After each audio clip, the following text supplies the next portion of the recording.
राज्यातील एसटी कर्मचारी संघटनांच्या विविध प्रश्नांवर आज बैठक बोलावण्यात आली। उपमुख्यमंत्री एकनाथ शिंदेंच्या उपस्थितीत ही बैठक होणार आहे। कर्मचाऱ्यांच्या वेतन आणि सुविधांबाबत या बैठकीमध्ये चर्चा केली जाईल। परिवहन मंत्र्यांसह एसटी महामंडळाचे अधिकारी या बैठकीसाठी उपस्थित असतील।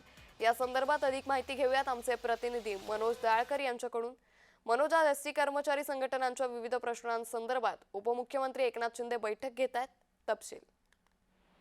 नक्कीच अंकिता, उपमुख्यमंत्री एकनाथ शिंदे यांनी यांच्या उपस्थितीमध्ये आज राज्य एसटी कर्मचाऱ्यांची बैठक बोलवण्यात आलेली आहे। आपण आज राज्य मंत्रिमंडळाची बैठक पार पडणार आहे आणि या राज्य मंत्रिमंडळाच्या बैठकीमध्ये एसटी कर्मचाऱ्यांची बैठक बोलवण्यात आलेली आहे आणि आपण एकनाथ शिंदे यांच्या उपस्थितीमध्ये ही बैठक बोलवण्यात आलेली आहे। राज्यातील एसटी कर्मचाऱ्यांना वेतन आणि सुविधा याबाबत या बैठकीमध्ये चर्चा केली जाणार आहे। तसंच आपण एसटी कर्मचाऱ्यांच्या वेतनातील अनियमितता आणि महागाई भत्त्याबाबत देखील या बैठकीमध्ये चर्चाही केली जाणार आहे आणि आपण सातत्याने एसटी कर्मचाऱ्यांकडे हे सातत्याने या ठिकाणी आपण निषेध देखील केला जात आहे आणि आपण त्याची बैठक सातत्याने घेतली देखील जात आहे। पण कुठेतरी तोडगा याबद्दल अद्यापही निघत आहे। त्यामुळे उपमुख्यमंत्री यांनी ही बैठक बोलवली आहे आणि या बैठकीमध्ये कुठे तोडगा निघतो काही देखील पाहणं गरजेचं आहे आणि या बैठकीमध्ये आपण प्रताप सरनाईक देखील उपस्थित राहणार आहेत आणि एसटी कर्मचाऱ्यांचे पदाधिकारी देखील या ठिकाणी उपस्थित राहणार आहेत।